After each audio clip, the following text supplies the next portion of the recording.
आज हम लोग मेरा प्यारा बच्चा क्लास 11th में एक टॉपिक सीखेंगे that is mole concept. Mole concept को पढ़ते समय देखिए सभी लोग बहुत अच्छे मन से और ध्यान से, बिना कोई ज़्यादा हाइपर टेंशन लिए हुए बिल्कुल सीधे मन से समझने की कोशिश करोगे। कारण ये है क्योंकि मैं जब इसको पिछली क्लास में भी पढ़ाया तो कई बच्चों को मोल कॉन्सेप्ट में प्रॉब्लम आ रही थी। तो कुछ बच्चे इसमें से तो पुराने हैं जो ये मूल कॉन्सेप्ट दोबारा पढ़ रहे हैं, लेकिन जो बच्चे नए हैं उनको भी मैं बता दूं कि इस मूल कॉन्सेप्ट वाले लेक्चर को थोड़ा ज़्यादा अच्छे से समझिएगा, क्योंकि इसमें प्रॉब्लम्स आती हैं। तो इसको मैं बहुत ज़्यादा थ्योरेटिकली ना लेके जाते हुए सीधे इसकी न्यूमेरिकल अप्रोच पे ही चलूंगा, क्योंकि इसके क्वेश्चन ही बनते हैं। चलिए शुरुआत करते हैं चैप्टर की। सबसे पहले मेरा प्यारा बच्चा, जब हम बात करते हैं किसके बारे में, मोल कॉन्सेप्ट के बारे में बात करते हैं, तो सबसे पहली बात ये निकल के आती है कि भाई मोल होता क्या है। What is the mole. हमारे सामने एक क्वेश्चन ये निकल के आता है कि मोल जो होता है वो मोल होता क्या है। एक बात ये समझ लो कि मोल कोई बहुत बड़ी चीज नहीं है। मोल बस एक काउंटिंग नंबर होता है। जैसे कि मेरा प्यारा बच्चा, हम लोग नॉर्मली काउंटिंग करते हैं, जैसे टू के लिए हम लोग पेयर वर्ड यूज कर रहे हैं आजकल।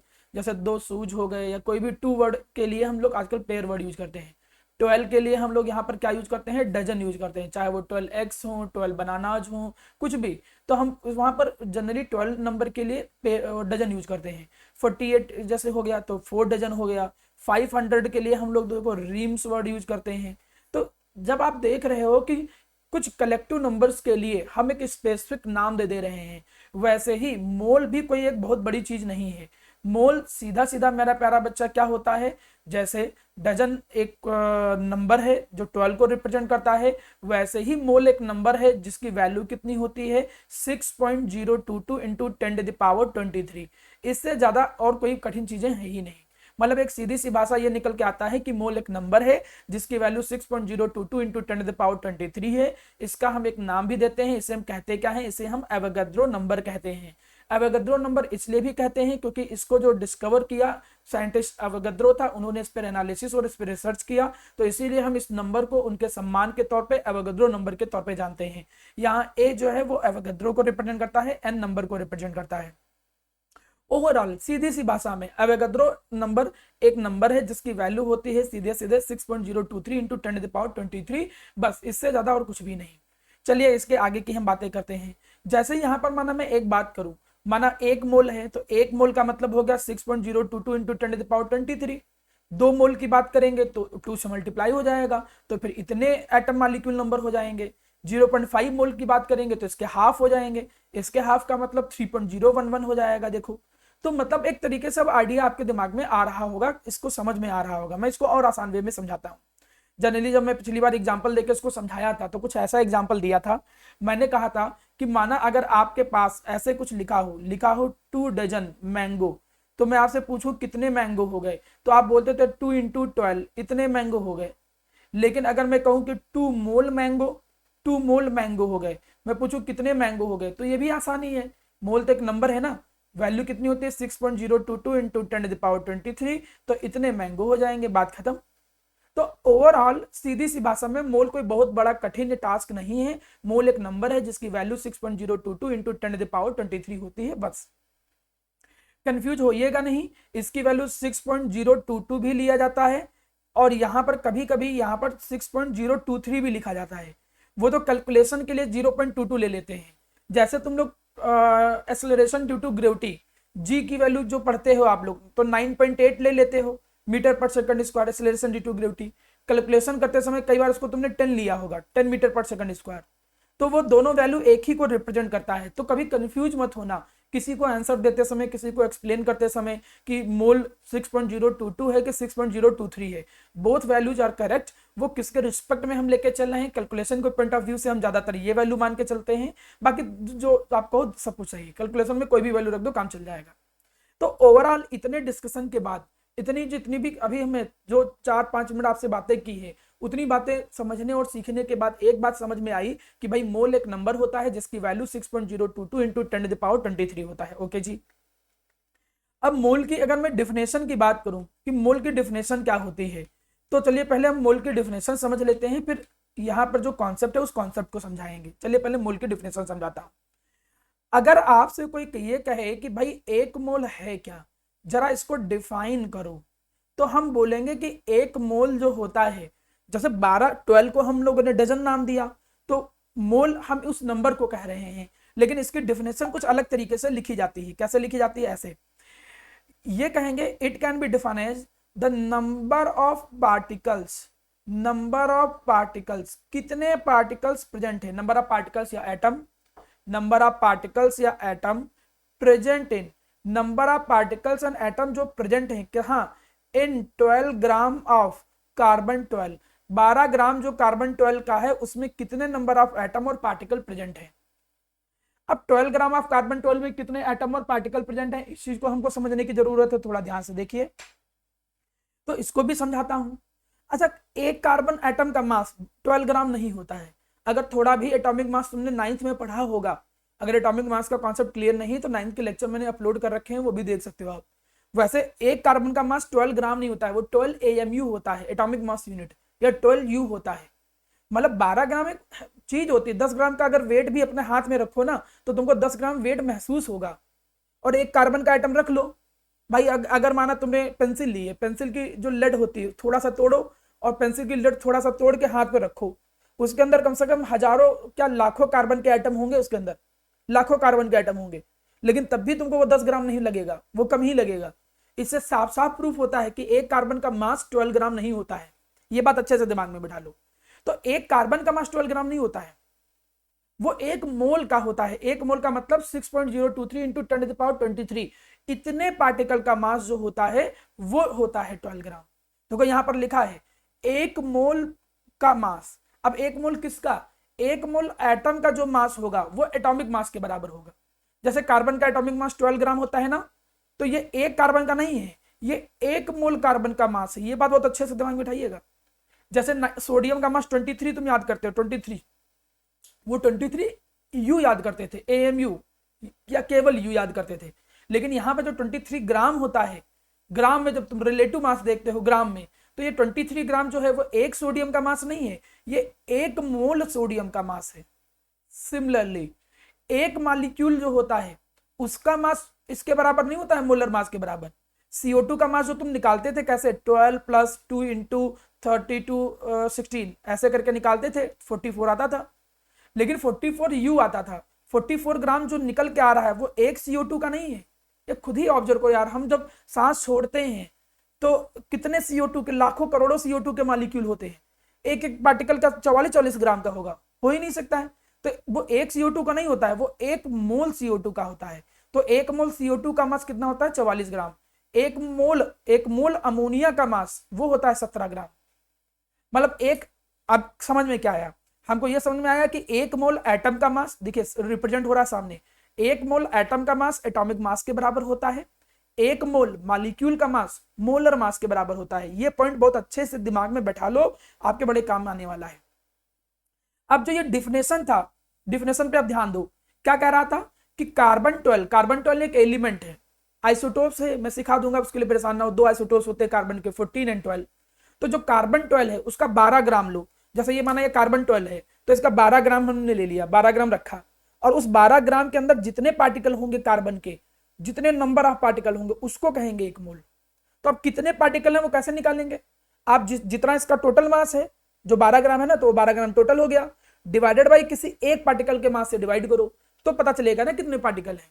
तो अगर तुम निकालना चाहते हो कि भाई 12 ग्राम ऑफ कार्बन 12 में कितने पार्टिकल होते हैं तो निकलेगा कैसे? देखो ये हो गया mass 12 gram total mass divided by mass of 1 carbon atom, mass of 1 carbon atom. एक कार्बन एटम के मास से डिवाइड करोगे तो निकल के आएगा मेरा प्यारा बच्चा क्या, नंबर ऑफ कार्बन एटम्स। कितने कार्बन एटम है वो कैसे निकलेगा? 12 डिवाइडेड बाई 1। अच्छा 12 कर दिया, एक कार्बन एटम का मास कितना होता है सर? 12 तो होता नहीं, आप तो कह रहे थे 12 नहीं होता है, तो हम निकालेंगे उसको। अब उसको निकालने के लिए कई सारे एक्सपेरिमेंटल तरीके होते हैं। एक तरीका है जिसको बोलते हैं मास स्पेक्ट्रोमेट्री। हम सीखेंगे नहीं, स्पेक्ट्रोमेट्री पढ़ा होगा तुमने। स्पेक्ट्रम की मदद से, स्पेक्ट्रम की स्टडी को स्पेक्ट्रोस्कोपी कहते हैं, और उसमें भी कई तरीके की स्पेक्ट्रोस्कोपी होती है। तो मास स्पेक्ट्रोमेट्री एक तरीका है, उससे हम एक कार्बन का मास निकालते हैं। वो निकल के आता है कितना? 1.9 इंटू 10⁻23 ग्राम। और अगर आप देखो यहाँ ग्राम ग्राम कट गया, इसको जब ऊपर ले जाओगे तो देखो कितना आया, 10⁻23 आया, और जो ये वैल्यू आई वो 6 से थोड़ी ज्यादा आएगी, तो कितनी आएगी? 6.023 इंटू 10⁻23। और आगे चल के इसी को ही तो एक मोल बोला गया, इसी को तो एवोगैड्रो नंबर नाम दिया गया। तो उम्मीद करता हूं कि ये डेफिनेशन जो है वो आपको समझ में आ गई होगी। एक बार डेफिनेशन अच्छे से समझिए सभी लोगों। चलिए, डिफिनेशन आप लोगों के लिए आसान है। क्या डिफिनेशन है? 12 ग्राम कार्बन 12 के अंदर कितने कार्बन के एटम होते हैं? दैट इज नोन एज 1 मोल। और वो होता कितना है? इतना नंबर होता है। ये तो एक रेफरेंस के तौर पे लिया गया है बेटा, एक एज अ रेफरेंस लिया गया कि भाई हम इतने को 1 मोल कहा करेंगे। कोई जरूरी थोड़ी है कि इतने को कहता। कोई कह लेता कि भाई हम नाइट्रोजन के अंदर जितने पार्टिकल हैं इतने ग्राम के अंदर, तो हम उसको 1 मोल बोल देते। वो तो शुरुआत में जो रेफरेंस मान लिया जाता है स्टार्टिंग में, उसी रेफरेंस को ही हम लेके चल रहे हैं। जरूरी थोड़ी कि जो 1 kg अभी है उतना ही 1 kg होता, कोई रूल है क्या? लेकिन स्टार्टिंग से रूल बन गया है तो इसलिए हम फॉलो करते आ रहे हैं। तो अब अभी तक जितनी भी चीजें सिखाई हैं, कोई बहुत सारी चीजें नहीं सिखाई हैं। 3 से 4 कॉन्सेप्ट आपके दिमाग में आने चाहिए। बात नंबर 1, मोल है क्या? मोल एक नंबर है जिसकी वैल्यू कितनी होती है? 6.023 इंटू 10⁻23। बात नंबर 1। मोल के डिफिनेशन क्या है? 12 ग्राम कार्बन 12 के अंदर जितने भी कार्बन के एटम प्रेजेंट होते हैं उसको बोलते हैं 1 मोल। तीसरी और चौथी बात, 1 मोल एटम का मास एटॉमिक मास के बराबर होता है। 1 मोल मॉलिक्यूल का मास मॉलिक्यूलर मास के बराबर होता है या मोलर मास के बराबर होता है। चलिए, अब जब इतनी बातें तुम लोगों ने सीख ली, समझ ली, तो चलिए हम इसके आगे थोड़ा सा पोर्शन समझाने की कोशिश करते हैं। जैसे कुछ एग्जांपल देखो, हमने ये सीखा कि एक मोल एटम का जो मास होता है वो किसके बराबर होता है? एटॉमिक मास के बराबर। तो कार्बन का एटॉमिक मास कितना है? 12 ग्राम। तो 12 ग्राम अगर कार्बन है तो इसका मतलब 1 मोल कार्बन होगा। तो 24 ग्राम कार्बन में कितने मोल निकल कर जाएंगे? 2 मोल। सीधी सी चीज है भाई, 12 ग्राम मतलब 1 मोल हुआ, तो 24 ग्राम कार्बन का मतलब 2 मोल है। देखो देखो यही लिखा है 2 मोल। सिमिलरली अब बताओ, कोई बता सकता है 11.5 ग्राम सोडियम का मतलब कितने मोल सोडियम? नॉर्मली रिलेट करके देखो, सोडियम का मोलर इतना होता है। 0.5 मोल। बिल्कुल सही, बिल्कुल सही श्रेया, बिल्कुल सही आफिया। कितना आ जाएगा? 0.5 मोल। क्योंकि जब 23 ग्राम जो होता है वो 1 मोल का होता है, तो 11.5 किसका होगा? 0.5 मोल। देखिए, हम फॉर्मूले रट लेंगे, फॉर्मूले रटना is not a big task. वो तो हम सीख लेंगे, समझ लेंगे, फॉर्मूले लगा लगा के न्यूमेरिकल भी कर लिया करेंगे, लेकिन कॉन्सेप्ट भी तो पता होना चाहिए। नेक्स्ट वन, अब देखो, ये बताओ इसका मतलब कितने मोल हो गया? इतने मोल CO2 का मतलब। Very good. 2 मोल तो है। हाँ बिल्कुल सही, 2 मोल जो होगा 2 मोल CO2 हो जाएगा। मतलब एक थोड़ा थोड़ा आइडिया लग रहा होगा। इतने ग्राम अमोनिया का मतलब कितने मोल अमोनिया? 2 मोल। 2 मोल। बिल्कुल सही। जब 17 ग्राम अमोनिया का मतलब होता है 1 मोल, 1 मोल अमोनिया का मास 17 ग्राम है, तो 34 ग्राम कितने का होगा? 2 मोल का होगा। बड़ी सिंपल सी सीधी सी चीज है। अब दिमाग थोड़ा थोड़ा जोड़ते चलोगे ना तो अपने आप मूल कॉन्सेप्ट समझ में आएगा, कठिन नहीं लगेगा। लगता है लोगों को कठिन क्योंकि बच्चों का दिमाग इधर उधर भटका रहता है, फिर थोड़ा सा समझे थोड़ा सा नहीं समझे तो फिर वो रिलेट नहीं कर पाते हैं। एक बार समझते चलोगे सब समझ में आ जाएगा। अब नेक्स्ट देखो, मोल का एक रिलेशन हमने मास के साथ सिखाया। मोल का रिलेशन मास के साथ क्या सिखाया? 1 मोल एटम का मास एटॉमिक मास, 1 मोल मॉलिक्यूल का मास मोलर मास। तो मोल वर्सेस मास। अब एक नया रिलेशन क्रिएट कर रहा हूं, मोल और वॉल्यूम का रिलेशन। तो ध्यान रखना, 1 मोल कोई भी जो गैस होती है प्यारा बेटा, 1 मोल जो गैस होता है, लेकिन गैस एक पर्टिकुलर कंडीशन पे होनी चाहिए, that is STP, standard temperature and pressure. क्या होता है मैं डिस्कस करूंगा। एक पर्टिकुलर कंडीशन को बोल दिया गया, जैसे हम कहते हैं रूम टेम्परेचर, एक फिक्स टेम्परेचर को बोल दिया गया 37 डिग्री सेल्सियस। हमने कहा इसको हम रूम टेम्परेचर मान के चला करेंगे, तो STP भी एक स्पेसिफिक कंडीशन है।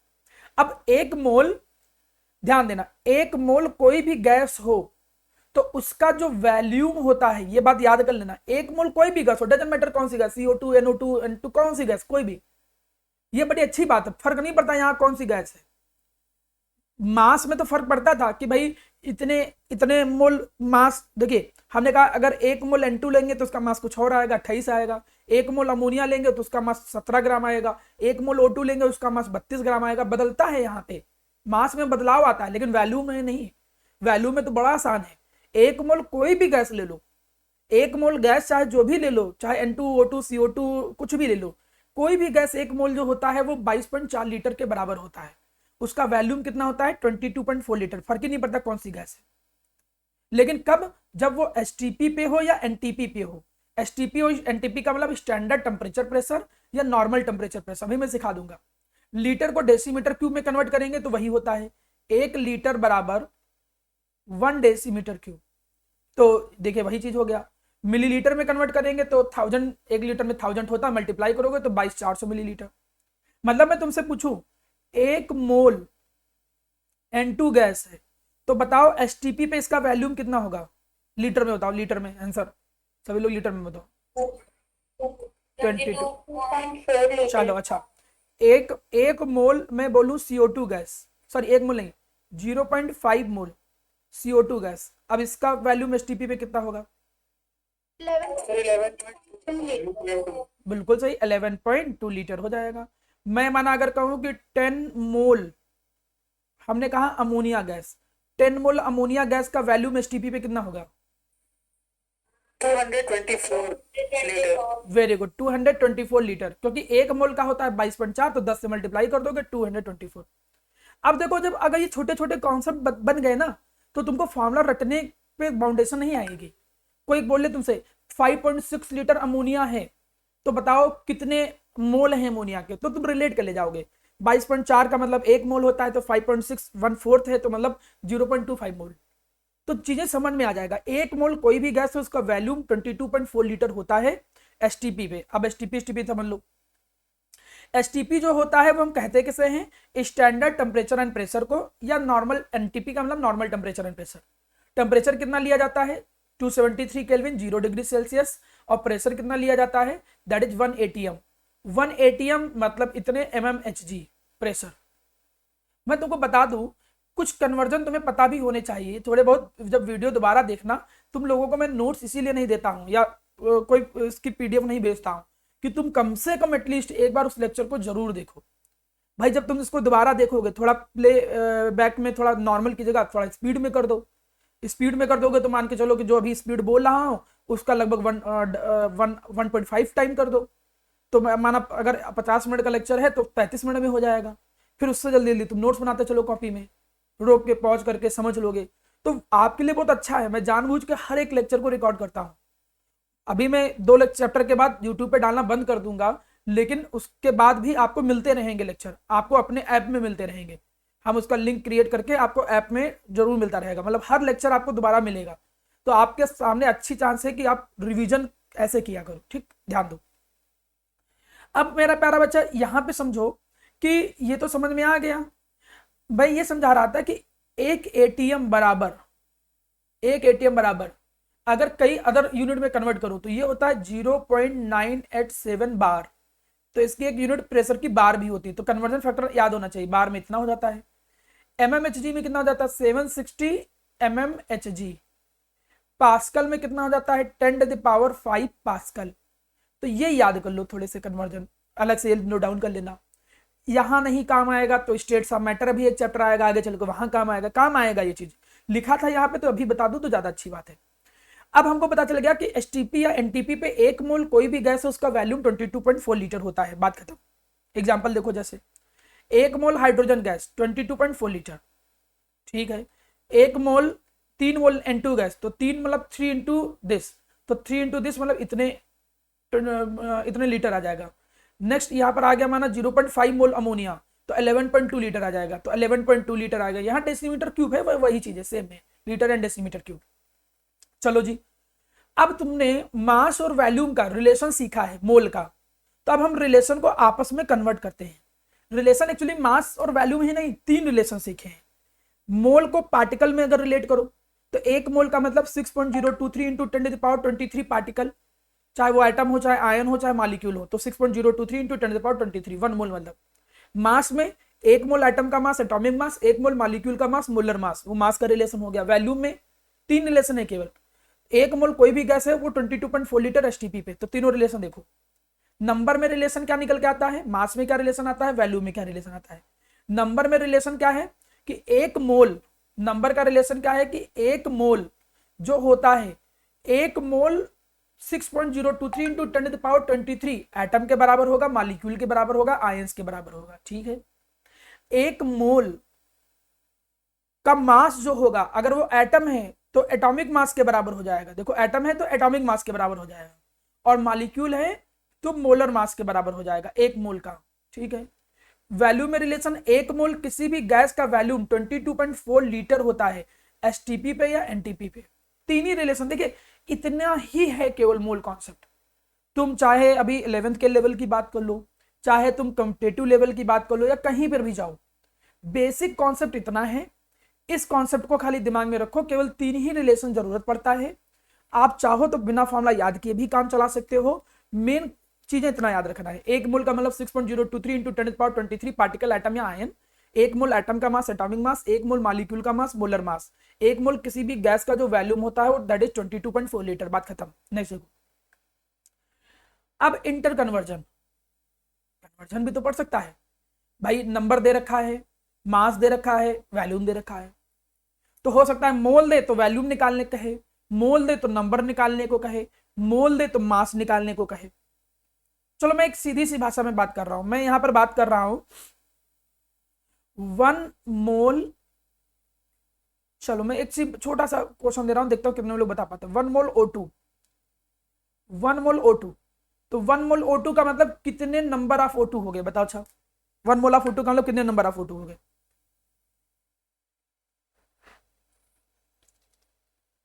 बताइए। 1 मोल O2 का मतलब कितने O2, how many O2 are there in 1 mole O2? 6.022 into 10 to the power 23. बिल्कुल सही, 6.023 इंटू 10⁻23 इतने O2 हो जाएंगे। 1 मोल O2 का मास कितना हो जाएगा?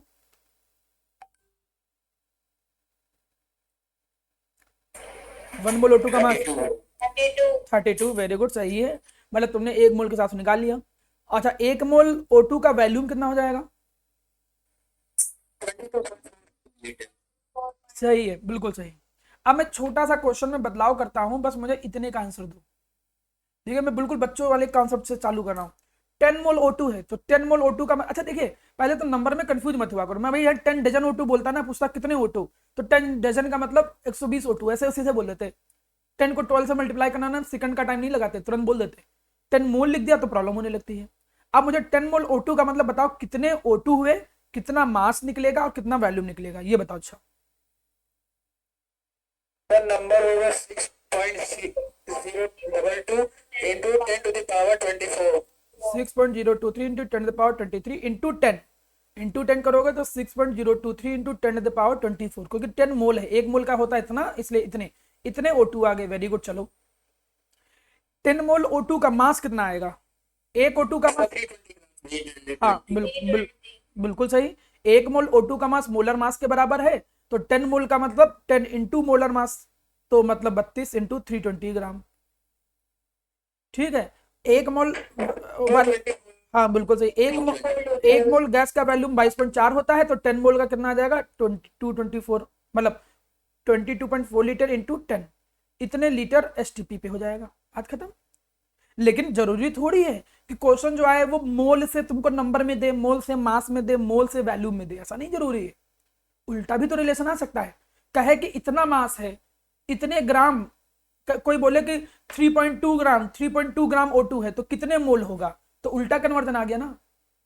अभी तुम क्या कर रहे हो? मल्टीप्लाई कर रहे हो। देखो इधर जब जा रहे हो तो मल्टीप्लाई कर रहे हो, इधर जा रहे हो तो मल्टीप्लाई कर रहे हो 10 से, इधर जा रहे हो तो मल्टीप्लाई कर रहे हो 10 से, इधर जा रहे हो तो मल्टीप्लाई कर रहे हो 10 से, एक एक एक वैल्यू से, एक की वैल्यू से, 1 मोल की वैल्यू से। लेकिन जब उल्टा कन्वर्जन आएगा, मास टू वैल्यूम आएगा, या नंबर टू मोल आएगा, या वैल्यूम टू मोल आएगा, तो डिवाइड वाला पोर्शन चलेगा। अब इसी चीज को चलो समझाता हूं, फिर मैं फॉर्मूले समझाऊंगा। देखो अब नंबर में अगर कन्वर्ट करना हो, मोल को नंबर में कन्वर्ट करना हो, तो 1 मोल है तो इंटू अवोगाद्रो नंबर, 5 मोल है तो 5 इंटू अवोगाद्रो नंबर, 10 मोल है तो 10 इंटू अवोगाद्रो नंबर, मतलब अवोगाद्रो नंबर से तुम्हें मल्टीप्लाई करना है। और नंबर दिए हैं अगर, अच्छा यहां देखो, अगर मोल दिया है और मास में कन्वर्ट करना है, तो मोल है, 1 मोल एटम है, जितने भी मोल एटम हो उतने को एटॉमिक वेट से मल्टीप्लाई कर दो अगर एटम है, जितने भी मोल मॉलिक्यूल के हैं उसको मॉलिक्यूलर वेट से मल्टीप्लाई कर दो तो मास आ जाएगा। और अगर तुम 22.4 लीटर से मल्टीप्लाई करोगे तो वैल्यूम निकल के आ जाएगा। उल्टा देखो, अब माना उल्टे में क्या है, नंबर दिए हैं और मोल निकालना है, तो अवोगाद्रो नंबर से डिवाइड करना होगा। भाई माना कोई बोले 3.011 इंटू 10⁻23 इतने पार्टिकल हैं, तो अवोगाद्रो नंबर से डिवाइड कर दो 6.023 से, तो 0.5 आ जाएगा। मास दिया है, जैसे माना कोई दे दे कि O2 का मास 32 होता है, तो 16 ग्राम O2 दे दे, और पूछे कितने मोल, तो इसको मोलर मास से डिवाइड करना पड़ेगा। मोलर मास 32 होता है तो मोल निकलेगा, मतलब फिर यहाँ डिवाइड करना पड़ेगा एटॉमिक वेट या मोलिकुलर वेट से। वैल्यूम दिया है और मोल निकालना है तो 22.4 से डिवाइड करना पड़ेगा, सीधा सा टास्क ये है। अब अगर इस रिलेशन में थोड़ा कंफ्यूज हो गए हो तो कंफ्यूज होने की जरूरत नहीं, जब करने बैठे होगे तो अपने आप क्वेश्चन होने लगेंगे। मैं इन्हीं को फॉर्मूले की फॉर्म में चलो कन्वर्ट कर देता हूं।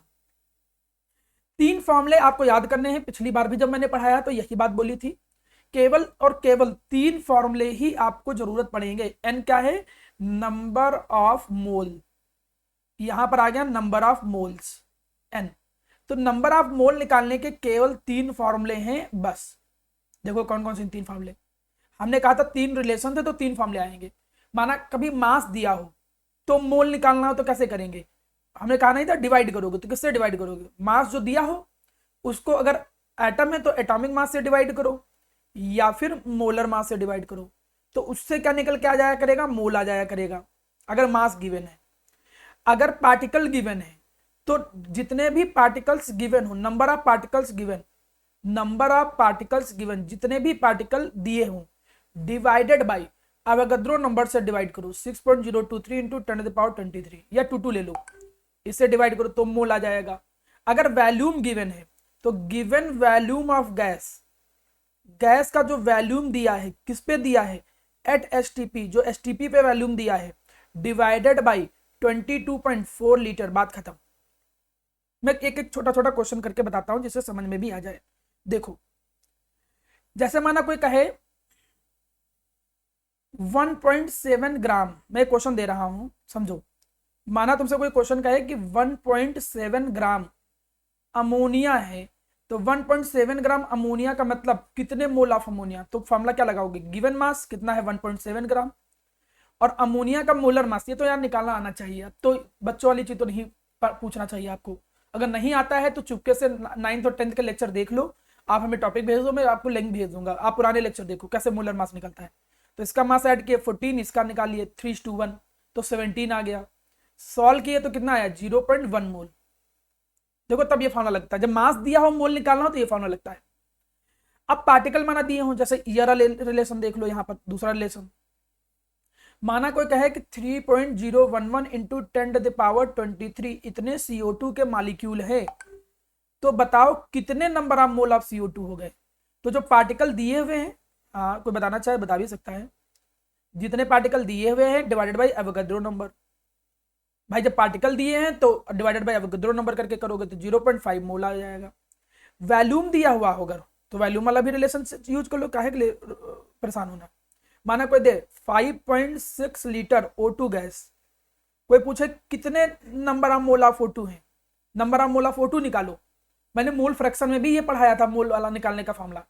तो जो भी वैल्यूम दिया हो एसटीपी पे डिवाइडेड बाई 22.4 लीटर, जैसे डिवाइड करोगे देखो मोल ऑफ O2 आ गया। तो केवल 3 फॉर्मूले लगते हैं और कोई रिलेशन नहीं यूज होता, बात खत्म। अब कभी कभी इनको आपस में रिलेट करवा देता है, मास को वैल्यूम से रिलेट करा देगा। तो जब मास को वैल्यूम से रिलेट कराएगा तो डायरेक्ट थोड़ी जा पाओगे यार, तो तुम्हें बीच में स्टेप क्रॉस करना पड़ेगा ना। पहले तो तुम वैल्यूम से क्या निकालोगे, मोल, और फिर मोल से क्या निकालोगे, मास, ऐसे चलना पड़ेगा। देखो मतलब अगर आपस में कोई इंटर कन्वर्जन करा दे, मास और पार्टिकल में चेंज करा दे, तो पहले उस वो बराबर कितने मोल हैं और फिर उसको पार्टिकल में कन्वर्ट करो। तो पहले अगर कुछ भी दिया हुआ है और उसको आपस में इंटर कन्वर्ट कराए, मतलब मास को पार्टिकल के साथ या वैल्यूम के साथ, इनके बीच में कोई रिलेशन दे और मोल का रिलेशन ना हो, तो पहले तुम मोल निकालो, उस चीज को पहले मोल में कन्वर्ट कर लो, फिर उसमें कन्वर्ट करो फॉर्मूला लगा के। तो फॉर्मूला यही लगाना है, लेकिन इस तरीके से चलना होगा। अब देखो कैसे क्वेश्चन कराता हूं, ध्यान दो। अब क्वेश्चन ये तो बच्चों वाली चीजें हैं, ये सब बताने कोई मतलब नहीं। अब पहले कुछ बच्चों वाले क्वेश्चन बताओ इसका आंसर बताइए जल्दी से। Molar volume of any gas STP, sir B आ जाएगा, हाँ सही है। अगला क्वेश्चन, चलिए इसका आंसर कोई लिख दीजिए।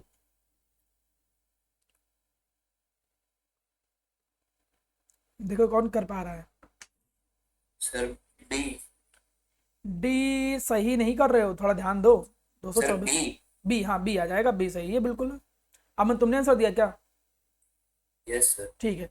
अब देखो कैसे निकाला, पहले मैंने क्या कहा, वैल्यूम वर्सेस मास चल रहा है ना, तो पहले मोल निकालना पड़ेगा। तो नंबर ऑफ मोल कैसे निकलेंगे, given mass upon molar mass. CO2 का मोलर मास कितना है 44, तो कितना मोल आया 0.1 मोल आया। अब 0.1 मोल का वैल्यूम कितना आएगा, चाहे फॉर्मुला लगाओ चाहे डायरेक्ट कर लो, 1 मोल का 22.4 तो 2.24। नहीं अगर आ रहा है तो ऐसे कर लो, नंबर ऑफ मोल बराबर वैल्यूम डिवाइडेड बाई 22.4। तो नंबर ऑफ मोल कितना निकला है 0.1, वैल्यूम निकालना है डिवाइडेड बाई 22.4, तो वैल्यूम बराबर देखो कितना निकला 2.24 लीटर। अगर नहीं तुमको अच्छा लग रहा तुम फॉर्मुला ही लगाना चाहते हो तो ऐसा करो, मतलब पहले मोल निकाल के तब दोबारा रिलेशन लगाओ। अगला क्वेश्चन देखो, नेक्स्ट क्वेश्चन, पहले अभी बच्चों वाले क्वेश्चन कराने के साथ फिर आगे आगे, आगे क्वेश्चन सीखेंगे। अब ये करो, इथाइलिन, इथाइलिन का मतलब होता है C2H4, निकालिए इसका मास कितना आएगा C2H4 का,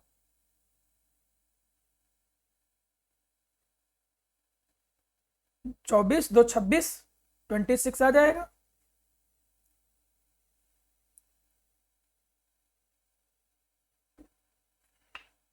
तो 26 ग्राम जो होगा इतने का मास है कितना 22.4 लीटर। तो पूछा कितने का है 4 का,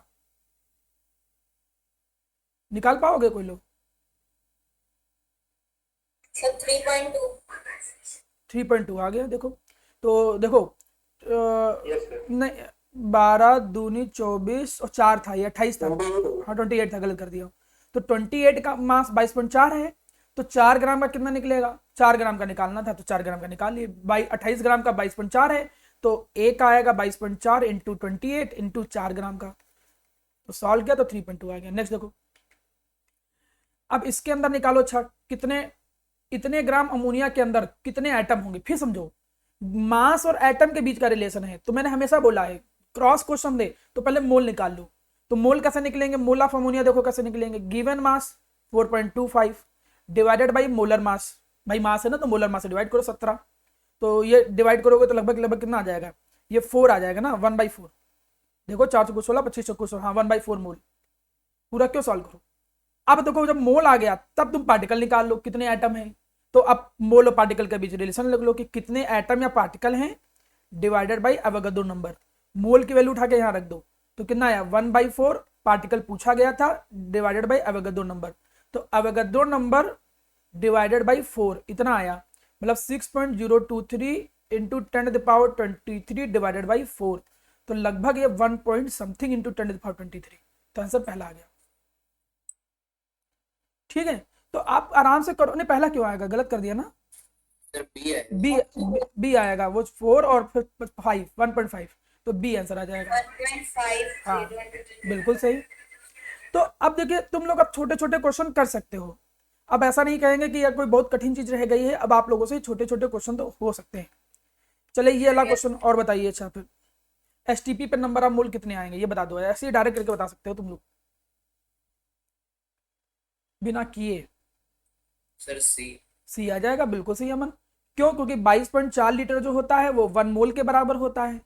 पूछा कितने का है 0.224, मतलब ये 2 डेसिमल यहाँ लाया गया है, मतलब 100 से डिवाइड करना है, तो इसको 100 से डिवाइड करोगे तो कितना आ जाएगा 0.01 मोल, तो आंसर देखो 0.01 मोल आ गया। खासकर जो बच्चे बायो आयो के हैं वो ध्यान रखें, ये छोटे छोटे क्वेश्चन भी कोई बहुत बड़ी बात नहीं कि डायरेक्ट नीट में तुमसे ऐसे ही क्वेश्चन आसान सा आ जाए। हाँ आईआईटी मेन और एडवांस में तो क्वेश्चन कॉन्सेप्ट की मिक्सिंग देते हैं, ऑब्वियस ही चीज है, लेकिन नीट के लेवल में चूंकि वहां पर मैथमेटिकल अप्रोच थोड़ी कम होती है, तो इसलिए थोड़ा सा वो डील देते हैं वो, तो हो सकता है उनके में डायरेक्ट ऐसे क्वेश्चन आ जाए, तो प्रैक्टिस तो होनी चाहिए आपको। चलिए आगे बढ़ते हैं। अब ये जब इतनी चीजें समझ गए तो ये वाला क्वेश्चन और बताओ, नंबर ऑफ एटम, यहाँ एन का मतलब एवोगाड्रो नंबर है, एन का मतलब एवोगाड्रो नंबर है, एन का मतलब एवोगाड्रो नंबर, ये करके दिखाओ। अच्छा जिसको मास नहीं पता है तो मैं बता दूं, कैल्शियम का मास होता है 40, कार्बन का 12, ऑक्सीजन का 16, टोटल सॉल्व करोगे तो 100 आ जाएगा, सम करोगे तो 100 ग्राम आ जाएगा मोलर मास। अब आंसर बताओ, आंसर बता देना चाहिए आप लोगों को, तो कॉन्सेप्ट थोड़ा क्लियर होना चाहिए था, बिल्कुल आसान आसान चल रहा है सब। रिलेशन उल्टा लगाओ ना, 100 ग्राम 1 मोल का होगा तो 10 ग्राम कितने का होगा, 100 ग्राम अगर 1 मोल का है, अगर 100 ग्राम मास है वो 1 मोल का है, तो 10 ग्राम कितने का होगा? 0.1 मोल का। 0.1 मोल का क्या मतलब हो गया? 0.1 इंटू अवोगाद्रो नंबर। लेकिन ऐसा तो कोई आंसर दिया ही नहीं है ना, तो ये तो थोड़ा सा गलत हमें लग रहा है ना। लेकिन ये पूछा, रॉन्ग है। लेकिन ये तो इतने इतने तो कैल्शियम कार्बोनेट आएंगे ना, इतने रॉन्ग नहीं है, आंसर सही है। देखो यस कैसे, सर। फिर से देखो, आपने क्या किया, पहले नंबर ऑफ मोल ऑफ निकाल लिया, number of mole of calcium carbonate कैसे निकला? Given mass upon molar mass. Molar mass कितना है? 100 है, तो कितना निकला? 0.1 मोल। इतने मोल निकले हैं कैल्शियम कार्बोनेट के।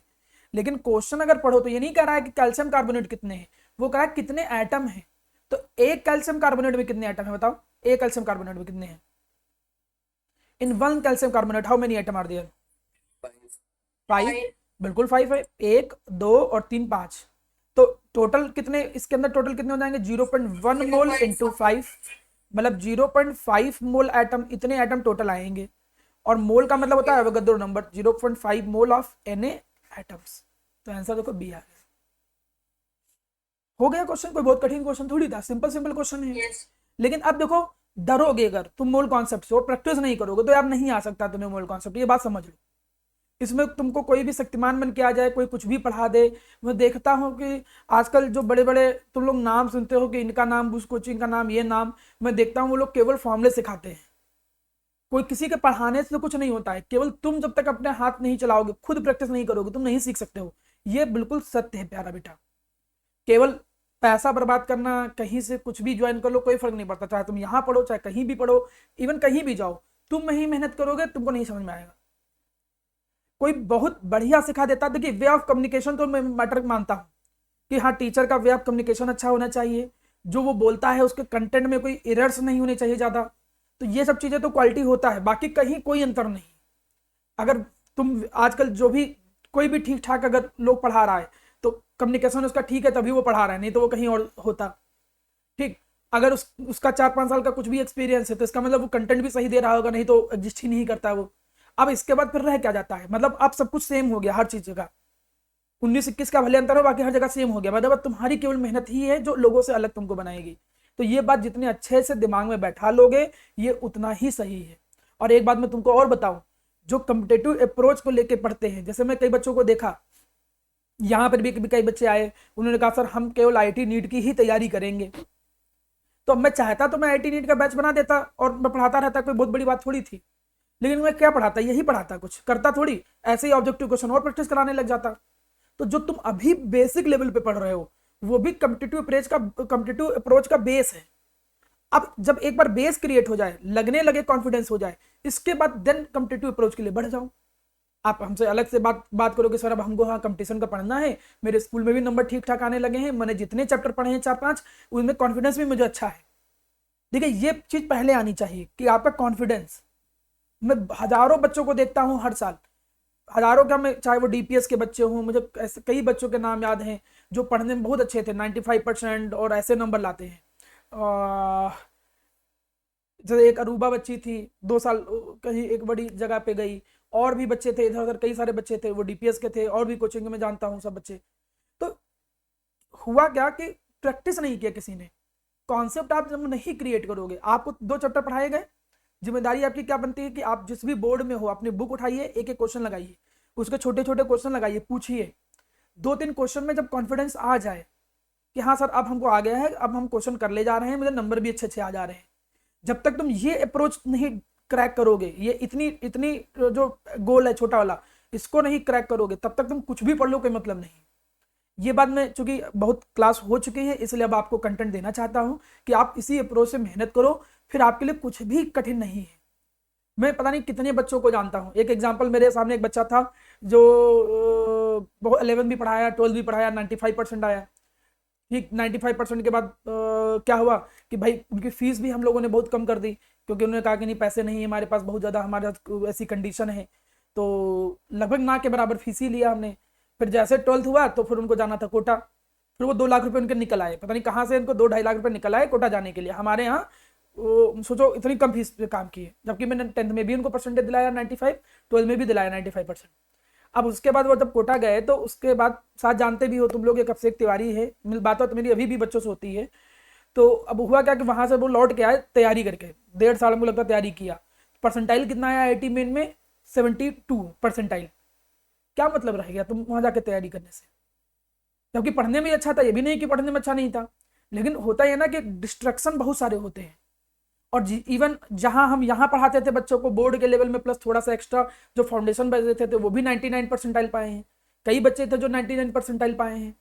एक प्रथम भट्ट था, वो उसका था क्या नाम, आरएलबी का टॉपर था, आरएलबी में उसके हाईएस्ट 98 परसेंटाइल थे, तो वो भी उसका लगभग आईआईटी मेंस में भी 98 परसेंटाइल आया था। और एक प्रथम भट्ट था, एक ऋषि था केवी अलीगंज का, उसका भी 98 परसेंटाइल के आसपास आया, और उसका बोर्ड में भी उतना ही परसेंटेज था। तो जो कंटेंट तुम सीखते हो दैट इज मोर इंपॉर्टेंट, उस पर प्रैक्टिस करो, सीखो, मेहनत करो, ईमानदारी से लगे रहो, आपके नंबर भी आएंगे, आप कॉम्पिटिटिव अप्रोच को भी क्लियर करोगे, सब कुछ क्लियर हो जाएगा, लेकिन ईमानदारी आपके अंदर लानी पड़ेगी आपको। चलिए आगे बढ़ते हैं, 5 मिनट आपको ज्ञान देने में लग गया, लेकिन ज्ञान तो आपको तभी आएगा जब अंदर से रियलाइज होगा, ठीक है। चलिए आगे बढ़ते हैं। अब ये क्वेश्चन तो चलो हो गए तुम लोगों से, ये क्वेश्चन कोई बहुत बड़ा टास्क नहीं है, ये क्वेश्चन आप लोगों से हो गए। अब आप देखिए अगला क्वेश्चन, यहाँ पे देखो क्वेश्चन है amount of oxygen in 3 mole of water. Amount of oxygen का मतलब मास निकालना है, तो निकालो अच्छा जल्दी से मास, मोल और मास का रिलेशन लगाओ, देखिए कौन निकाल कर पा रहा है। वाटर का फॉर्मूला क्या होता है, H2O, करिए जल्दी से, मैं तो कर ही दूंगा, आप करिए जल्दी से, कोई लोग आंसर बताओ। 1 मोल वाटर होता तो 1 मोल वाटर का मास कितना हो जाता, सीधे सीधे कर सकते हो, सेकेंड कितना आया, उदित कितना आया, 50, श्रेया कितना आया है, बी आया। हाँ, तो अब देखो देखो एक बात और समझो, जैसा तुम माना अभी ऑब्जेक्टिव क्वेश्चन कर रहे हो, that is a competitive approach, ये थ्योरेटिकल अप्रोच नहीं, तो वहां पे तुम फार्मूला बिना लगाए भी काम चला सकते थे। अब जैसे मुझे करना है तो मैं कैसे करता, बिना कैलकुलेशन करता, यार एक मोल वाटर का मास होता है 18, तो 18 इंटू 3.6 मोल, तो 18 इंटू 3 54, और 54 से थोड़ा ज्यादा, 54 से ज्यादा एक ही ऑप्शन है बी लगा के आगे बढ़ जाता, मैं क्यों एक्यूरेट निकालता, वहां पे तो सेकंड का गेम है ना, तुमको सेकंड सेकंड बचाना है, तो ये भी ध्यान रखना है ऑब्जेक्टिव क्वेश्चन में, ऑप्शन जब दूर दूर हो और ऑप्शन जब पास पास होते तब एक बार पूरा सॉल्व करना होता है, ठीक है। नेक्स्ट देखो, अब जब यहां तक की चीजें समझ में आ गई, नेक्स्ट आगे बढ़ते हैं। अब देखो कुछ अच्छे अच्छे क्वेश्चन आए शुरू में, मास ऑफ इतने मॉलिक्यूल ऑफ कैल्शियम कार्बोनेट, इतने मॉलिक्यूल ऑफ कैल्शियम कार्बोनेट का मास बताओ कितना आएगा, 100 ग्राम। 100 ग्राम, बिल्कुल सही अमन, क्योंकि इतने मॉलिक्यूल का मतलब है 1 मोल, और 1 मोल कैल्शियम कार्बोनेट का जो मास होगा वो किसके इक्वल हो जाएगा, मोलर मास के बराबर। जब वो मोलर मास के बराबर हो जाएगा मतलब मोलर मास निकालोगे तो 100 ग्राम। अब जिनको समझ में नहीं आई है अप्रोच, तो ये चिंता की बात है, तो उनके लिए भी मैं फॉर्मूले के थ्रू करा दे रहा हूं भाई। तो number of mole of calcium carbonate निकालो, कैसे निकालोगे, 3 फॉर्मूले बताए थे अभी, पार्टिकल दिए हैं मॉलिक्यूल, तो उनकी वैल्यू लिख दो, 6.023 into 10⁻23 divided by Avogadro number. तो जब सॉल्व करोगे तो देखो कितने मोल निकले कैल्शियम कार्बोनेट के, कैल्शियम कार्बोनेट के मोल निकले 1 मोल ऑफ कैल्शियम कार्बोनेट। अब पूछा क्या गया है मास, दोबारा फॉर्मूला लगाओ, number of mole of calcium carbonate, अब मास वाला फॉर्मूला लगाओ, तो मास डिवाइडेड बाई मोलर मास। भाई फिर ऐसे करो अगर नहीं डायरेक्ट कर पा रहे हो, मास पूछा गया है, नंबर ऑफ मोल निकला है 1, मास पूछा गया है, कैल्शियम कार्बोनेट का मोलर मास कितना होता है 100 ग्राम, उधर जब क्रॉस मल्टीप्लाई करोगे देखो मास बराबर कितना निकलेगा 100 ग्राम। तो आपके पास 2 अप्रोच है, चाहे ऐसे करो डायरेक्ट कर दो, चाहे आप इस तरीके से करो, ठीक। मेथड 2 मेथड 1, डायरेक्ट तुम इतना लिख के काम चला सकते थे कि 1 मोल जो इतने मॉलिक्यूल मतलब इतने मोल, 1 मोल का मास मोलर मास के बराबर होता है, सीधे 100 ग्राम। तो देखो that is a difference between the formula approach and conceptual approach. चलिए, number of oxygen atom in 1 mole of O2, पहले ध्यान दो 1 मोल O2 में O2 कितने हैं बताओ, 1 मोल O2 के अंदर O2 कितने हैं, नंबर ऑफ O2 कितने हैं, तो एक लो 6.023 इंटू 10⁻23 इतने O2 है, और कितने, इतने तो O2 के मॉलिक्यूल है, लेकिन वो ऑक्सीजन का एटम पूछ रहा है, एक O2 में कितने ऑक्सीजन एटम है 2, तो आंसर क्या आ जाएगा 6.023 इंटू 10⁻23 इंटू 2, आंसर आ जाएगा 12.046 इंटू 10⁻23, इतने ऑक्सीजन एटम आ गए। कठिन चीज है, अभी तो बिल्कुल आसान आसान क्वेश्चन से चल रहे हैं, फिर हम कठिन क्वेश्चन पे आएंगे। चलो इसका आंसर निकालो, कितने नंबर ऑफ मॉलिक्यूल है इतने वॉल्यूम के अंदर, तो नंबर ऑफ मोल और वॉल्यूम आ गया, तो जिसको नहीं आ पा रहा है तो वो फॉर्मूला लगाओ, पहले मोल निकालो फिर मॉलिक्यूल निकालो। 11.2 लीटर SO2 का मतलब कितने मोल आया? 0.5. 0.5. 0.5 मोल। वेरी गुड, मतलब सीधे इतने मोल SO2 गैस हो गया। और नंबर ऑफ मॉलिक्यूल कितने हो जाएंगे फिर? 3.011 into 10 to the power very good, 6.0 उसका हाफ आ जाएगा, इंटू डिवाइडेड बाई हाफ कर दो, क्योंकि 0.1 मोल का मतलब इतना होता है, तो हाफ मोल का मतलब इतना आ जाएगा। 3.011 इंटू 10 पावर 23, इतने मोल SO2 के आ जाएंगे। अच्छा, ये 0.5 मोल कैसे आया? जिनको नहीं आता वो देखो, नंबर ऑफ मोल निकालने के लिए जो वैल्यूम दिया है डिवाइडेड बाई 22.4 लीटर, तो सॉल्व करोगे तो 0.5 मोल आया SO2। तो फॉर्मूले वही तीन लग रहे हैं, केवल given mass upon molar mass, given particle upon Avogadro number, given volume HTP divided by 22.4 litre, और कुछ भी नहीं लग रहा है। नेक्स्ट देखो, अब तुम्हें निकालने हैं 5 मोल H2SO4 है। 5 मोल H2SO4 के अंदर तुम्हें निकालना है, फाइंड करना है कितने H2SO4 है। पहले ये पता करो, फिर पता करो कितने एटम्स हैं, हाइड्रोजन के कितने एटम हैं, सल्फर के कितने एटम हैं, ऑक्सीजन के कितने एटम अलग अलग। तो पहला बताओ कितने हो जाएंगे H2SO4, बताओ how many H2SO4 are there. Number of H2SO4 कितने हो जाएंगे? नंबर ऑफ H2SO4 मॉलिक्यूल, पहले ये बताओ, कोई एक लोग बोलो। मास निकालने की जरूरत ही क्या है बेटा? What is the need to calculate the mass? जब तुम्हें मोल दिया है तो, और पार्टिकल में पूछ रहा हूँ, एक मोल, हाँ एक मोल में होते हैं 6.023 इंटू 10 to 5 मोल में कितने हो जाएंगे? 5 into 6.02. बिल्कुल सही। इतने तो निकले H2SO4, इतने तो H2SO4 है, लेकिन वो पूछ रहा था टोटल हाइड्रोजन एटम कितने हैं, तो एक में है हाइड्रोजन एटम 2, तो नंबर ऑफ हाइड्रोजन एटम्स, इतने H2SO4 एक में है 2, तो 2 इंटू दिस नंबर, इसको मैं अवोगाड्रो नंबर मान ले रहा हूं, ठीक। सल्फर कितने हैं, तो नंबर ऑफ सल्फर एटम निकालना है अगर, तो एक H2SO4 में एक ही सल्फर है, तो 1 इंटू दिस नंबर, इतने सल्फर एटम आ जाएंगे। नंबर ऑफ ऑक्सीजन एटम कितने हो जाएंगे? इतने तो टोटल है H2SO4, और एक में है 4 ऑक्सीजन एटम, तो 4 इंटू इतने, 5 इंटू अवोगाड्रो नंबर, इतने ऑक्सीजन एटम आ जाएंगे। Yes. और अगर मैं कहता कि 5 मोल H2SO4 के अंदर टोटल नंबर ऑफ एटम कितने होते हैं, अच्छा ये कोई बताओ, अच्छा ये देखें कौन कर पा रहा है, टोटल नंबर ऑफ एटम। हाँ, तो एक में है 4 2 6 7 7, तो आंसर क्या था? 7 इंटू जितने भी H2SO4 थे, और H2SO4 कितने थे? इतने, तो 5 इंटू दिस, टोटल इतने एटम हो जाते हैं, ठीक। एक H2SO4 में है 7, तो 5 मोल में कितने होते हैं, तो आराम से निकाल ले जाते हैं। कोई बहुत कठिन और बहुत बड़ा और अजीब टास्क नहीं है, आराम से क्वेश्चन तुम कर सकते हो। ये क्वेश्चन फाइनली करो इलेक्ट्रॉन निकालने वाला, इसके बाद नेक्स्ट क्लास में मैं एक कॉन्सेप्ट के साथ मिक्स करके तब क्वेश्चन प्रैक्टिस कराऊंगा, ठीक है। चलिए पहले ये वाला क्वेश्चन करिए, फिर मैं आगे बात करूं। फिर इलेक्ट्रॉन देखो कैसे निकालेंगे, पहले एक मीथेन में इलेक्ट्रॉन निकालो। इलेक्ट्रॉन निकलते कैसे? एटॉमिक नंबर के बराबर। तो भाई कार्बन का एटॉमिक नंबर 12 है, तो कार्बन के अंदर इलेक्ट्रॉन कितने हो जाएंगे? 12। हाइड्रोजन के अंदर एक ही इलेक्ट्रॉन होता है, तो इंटू 1 इलेक्ट्रॉन, तो एक मीथेन के अंदर इलेक्ट्रॉन कितने निकले? 16। इन 1 मीथेन नंबर ऑफ इलेक्ट्रॉन कितने होते हैं? 16।